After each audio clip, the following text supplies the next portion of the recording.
इधर छत्तीसगढ़ विधानसभा का शीतकालीन सत्र हंगामे और शोर शराबे की भेंट चढ़ गया। विधानसभा की कार्यवाही को अनिश्चितकाल के लिए स्थगित भी कर दिया गया है।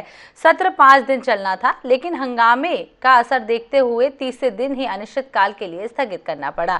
सत्र के तीसरे दिन सदन में हंगामा क्यों बरपा, देखिए ये खास रिपोर्ट।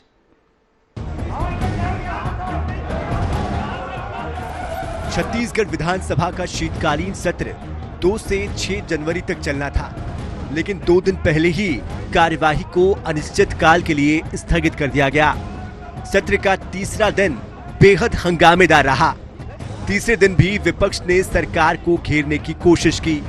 विधायक रंजना साहू ने धमतरी में सीसी रोड निर्माण कार्य के टेंडर और वर्क ऑर्डर के बाद उसे निरस्त करने का मामला उठाया, तो वहीं धर्मलाल कौशिक ने प्रधानमंत्री गरीब कल्याण योजना के तहत निःशुल्क चावल वितरण का मुद्दा उठाया। माननीय अध्यक्ष महोदय जी, छोटा सा इसमें प्रश्न है। माननीय मंत्री जी, इतना बता दें, रोड यदि आपने बना दिया है तो अब उसका पेमेंट कौन करेगा? अब ठेकेदार ने तो बनाया ही नहीं, तो पेमेंट का सवाल आपने बनाया नहीं, तो नगर निगम ने बनाया नहीं है। आपने बनाया नहीं तो रुकवाने का अधिकार कैसे है आपको? नहीं, वो प्राइवेट कॉलोनी जब बनाने शुरू किया तो हमने उनको नोटिस दिया कि काम बंद कर दो। तो फिर स्वीकृति का अधिकार कैसे? आपने स्वीकार किया, आपने स्वीकृति दी है उसको। माननीय अध्यक्ष महोदय, इन्होंने स्वीकार किया है। मैं बोल रहा हूँ माननीय मंत्री जी, आपने स्वीकार किया, आपने दी है 2020। हो गया। माननीय अध्यक्ष जी, जैसा माननीय विधायक जी मामला उठा रही है, सेम मामला रायपुर का मेरा भी प्रश्न है जिसको अतारंकित कर दिया गया। तो आएगा प्रश्न तब तो पूछना, अभी तो आया नहीं है, पहले कैसे पूछोगे? माननीय अध्यक्ष जी, एक गंभीर मामला है, ये पूरे सदन का मामला है। जो प्रश्न आया नहीं उसका जवाब।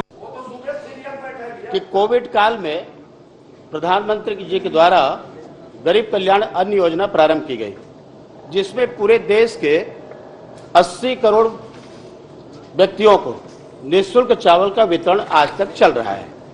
मैं मंत्री जी से पूछना चाहता हूं, क्या वो योजना छत्तीसगढ़ में भी लागू है और छत्तीसगढ़ के लोगों को भी निःशुल्क चावल आज तक दिया जा रहा है और दी गई है? 30 मार्च से 30 जून तक 8 माह और 2021-22 में 26 अप्रैल से 26 नवंबर तक कुल 11 माह, और अभी 2022-23 में 28 मार्च से 29 सितंबर तक के लिए कुल 8 माह के लिए इसको संचालित करने का आदेश है। बीच में माह दिसंबर 2020 से अप्रैल 2021 तक 4 माह तक भारत सरकार द्वारा आवंटन जारी नहीं किया गया था। इस योजना में घोटाले का आरोप लगाते हुए भाजपा ने हंगामा शुरू कर दिया। सरकार के जवाब से नाराज भाजपा विधायक गर्भगृह में उतर गए और निलंबित कर दिए गए। हंगामे के चलते सदन की कार्यवाही 2 बार 10 मिनट के लिए रोक दी गई, तो एक बार 1 घंटे के लिए स्थगित की गई। तीसरी बार कार्यवाही शुरू होने से पहले विधानसभा अध्यक्ष चरणदास महंत ने कार्यसूची में बदलाव कर दिया। एक दिन बाद प्रस्तावित विधानसभा उपाध्यक्ष के निर्वाचन को भी सूची में शामिल कर लिया गया। तीसरी बार कार्यवाही इसी कार्यसूची से शुरू हुई। भाजपा ने इसका विरोध किया। हंगामे के बीच सरकार ने 2 विधेयक भी पेश किए, उनको बगैर किसी चर्चा के पारित करा लिया गया। उसके बाद विधानसभा उपाध्यक्ष के निर्वाचन की घोषणा हुई और सदन की कार्यवाही को अनिश्चित काल तक के लिए स्थगित कर दिया गया। निम्न सदस्य अपने स्थान को छोड़कर गर्भगृह में प्रवेश करने के कारण सभा की कार्यवाही समय निलंबित हो गए हैं। धर्मलाल कौशिक, डॉक्टर रमन सिंह, ब्रिजमोहन अग्रवाल, पुन्नूलाल मोहले, अजय चंद्राकर, नारायण चंदेल, सिंह रतन शर्मा, कृष्णमूर्ति बानी, सौरभ सिंह, दमरुदर पुजारी, रजनीश कुमार सिंह, श्रीमती रजना दीपन साहू, प्रमोद शर्मा। सभा की कार्यवाही 10 मिनट के लिए स्थगित।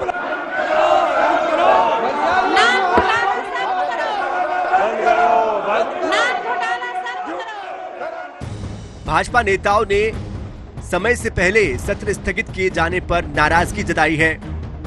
नेता प्रतिपक्ष नारायण चंदेल ने विधानसभा अध्यक्ष चरणदास महंत को एक पत्र भी लिखा, जिसमें उन पर सीधे तौर पर आरोप लगाए गए हैं। चंदेल ने उनकी कार्यप्रणाली पर सवाल खड़े किए हैं और इसे विपक्ष का अपमान करार दिया। भाजपा ने विरोध जाहिर करते हुए विधानसभा परिसर में आयोजित उत्कृष्ट विधायक सम्मान समारोह में शामिल नहीं होने का फैसला लिया। हमको पहले निलंबित किया, हम सदन में गए, निलंबन समाप्ति की उन्होंने घोषणा नहीं की, लेकिन बिना विपक्ष के परामर्श के, बिना विपक्ष के चर्चा के अनुपूरक कार्यसूची आ गई। हम जब सदन में गए तो हमको मालूम चला विपक्ष से सामान्य रूप से परंपरा होती है, अगर अनुपूरक कार्यसूची विधानसभा में आती है तो विपक्ष के नेता से, विपक्ष के लोगों से चर्चा होती है। दुख की बात यह है कि अध्यक्ष जी के पास हमने 2 बार खबर भिजवाया, लेकिन उसके बाद भी अध्यक्ष जी ने विपक्ष से चर्चा करना उचित नहीं समझा। सत्तारूढ़ दल की जो भूमिका रही और विधानसभा अध्यक्ष जी का, माननीय अध्यक्ष जी का तो दृष्टिकोण रहा, ऐसा लग रहा है कि मानसिक रूप से वो तैयार हैं कि बिना विपक्ष के वो विधानसभा चला सकते हैं, लोकतंत्र की हत्या करते हैं। जब छत्तीसगढ़ में लोकतंत्र ही जिंदा नहीं है और कुचला जा रहा है उसको, विधानसभा के अध्यक्ष की उपस्थिति में विपक्ष की आवाज को यदि दबाई जा रही है और सत्तारूढ़ दल का सहयोग हो रहा है अनुपूरक सूची जारी करके, और हद तो तब हो गई है अब कि राजनीतिक मंच से महामहिम राज्यपाल तक से इस्तीफे मांगे जा रहे हैं। ऐसे विधानसभा अध्यक्ष और ऐसी जो परिस्थितियां बनी हैं उसमें मुझे विपक्ष की ओर से उत्कृष्ट विधायक चुना गया है। मैं उस सम्मान समारोह में उपस्थित रहने में असमर्थ हूं और एक तरह से कह लें कि मैं उसका बहिष्कार भी कर रहा हूं। ये लगातार जिस दिन से विधानसभा शुरू हुई है, विपक्ष की आवाज को दबाने की कोशिश की जा रही है। गरीबों का 5 किलो चावल पिछले 3 साल का, एक व्यक्ति को 180 किलो चावल, और 180 किलो चावल लगभग 7,000 रुपए का होता है। उसको अगर खाया है तो इस सरकार ने खाया है, और 5,000 करोड़ रुपए से ज्यादा का भ्रष्टाचार है, और उस भ्रष्टाचार को दबाने की कोशिश सत्ता पक्ष के लोग कर रहे हैं। मैं तो पूरे 71 विधायकों से कहना चाहता हूं कि उनके क्षेत्र में भी लोग बोलेंगे कि हमारा कोरोना काल का मुफ्त का चावल कहां गया, परंतु सरकार उसका जवाब देने के लिए तैयार नहीं है, और सत्ता पार्टी के लोग हंगामा कर कर सरकार की नाकामियों को छुपाने की कोशिश कर रहे हैं। यह दुर्भाग्यजनक है। विधानसभा में पक्ष और प्रतिपक्ष तो है, सत्ता पक्ष और प्रतिपक्ष है, लेकिन ये दायित्व तो सबसे बड़ा जो विधानसभा के अध्यक्ष का है कि बहुमत के द्वारा अल्पमत के आवाज को दबाई ना जा सके और उसका संरक्षण करने का काम अध्यक्ष का है। लेकिन जिस प्रकार से बहुमत के द्वारा अल्पमत की आवाज दबाई जाने की जो कोशिश की जा रही है और उसके पक्ष में यदि अध्यक्ष खड़ा हो जाए तो मैं समझता हूं कि लोकतंत्र बचेगा कहां, अध्यक्ष की भूमिका बचेगा कहां। और इस प्रकार से आज के कार्यवाही से हम सभी आहत हैं। हम तो सोच रहे थे कि बहाली करेंगे और बहाली के बाद में बाकी कार्यों में हम लोग भाग लेंगे, हम लोग सोच करके बैठे हुए थे, चर्चा भी किए थे, लेकिन ये अवसर भी नहीं देना मैं समझता हूं कि उचित नहीं है। हालांकि विपक्ष के रवैये पर सवाल खड़े करते हुए कृषि मंत्री रविंद्र चौबे ने विधानसभा की कार्यवाही अनिश्चित काल के लिए स्थगित किए जाने को सही ठहराया। उन्होंने कहा कि सत्र के पहले दिन से ही विपक्ष के पास मुद्दा नहीं था। विपक्ष का व्यवहार घोर असंसदीय और अमर्यादित था, जिसे लेकर विपक्ष के 3 सदस्यों के खिलाफ कार्रवाई की मांग भी की गई है।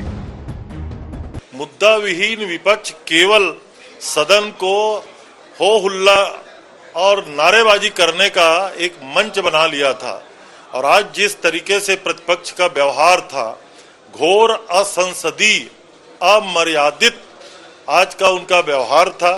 छत्तीसगढ़ के संसदीय इतिहास में इतना खराब व्यवहार प्रतिपक्ष का मैंने कभी देखा नहीं, और इसके कारण आज सदन को स्थगित होना पड़ा है। हम लोग